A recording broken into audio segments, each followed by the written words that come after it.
Tapal system, parang alak nag-umpisa sa patikim-tikim. Base po ito sa aking sariling karanasan. Nag-try ako ng isang ola.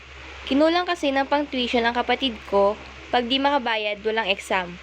Dahil ang sahod ko sa BPO ay every quincenas, katapusan, at talagang kailangan na ng madalian. Gawa ng ads, TikTok, nag-download ako ng Mocha Mocha. Kinaya ko naman siya bayaran. Pero dahil nga malaking chunk ng sahod ko ang napunta sa Ola at ang dami kong text na offer na loan sa iba't ibang company, pinatulan ko. Long term daw eh. Low interest pa ang sabi.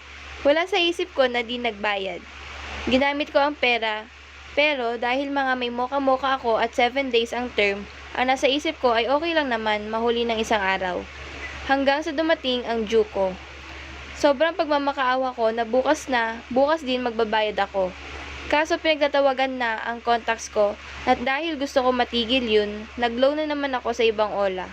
After 7 days, nag-due sila lahat. Nabenta ko ang cellphone ko at lahat ng pwede ibenta.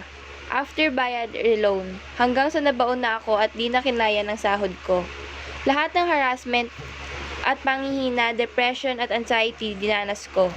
Yan ang hindi maiintindihan ng pamilya ko hanggang sa gusto ko na i-unlive ang sarili ko. Akala ko di na ako makakaahon hanggang sa inaral ko ang batas. Nag-research ako, nanood ng videos at maghanap ng mga taong kagaya ko at nagbasa-basa. Nakikinig sa payo at now ginagamit ng may kapal para lumaban sa Ola. If akala mo wala ng katapusan, wala ng pag-asa, may gagamitin ng Diyos na tao para maabot ka. Basta tutulungan mo lang ang iyong sarili. If gusto mo pa mapaligiran ng mga taong tutulungan ka, umahon sa Ola. PM po everyone. Alam kong pagod ka na. Yung pakinamdam na parang di ka na makakawala sa Ola. Yung takot na baka bukas i-post ka sa social media o baka naman gawan ka ng group chat kasama mga friends and family mo. Nalulunod ka na sa mga problema mo. Parang di ka na makakaahon. Baka guluhin pati ang work mo at lahat ng nasa phone book mo sa cellphone mo. Hindi ka na kumakain, baon sa utang sa tao at galit ang pamilya mo. Konting-konti na lang ay bibigay ka na.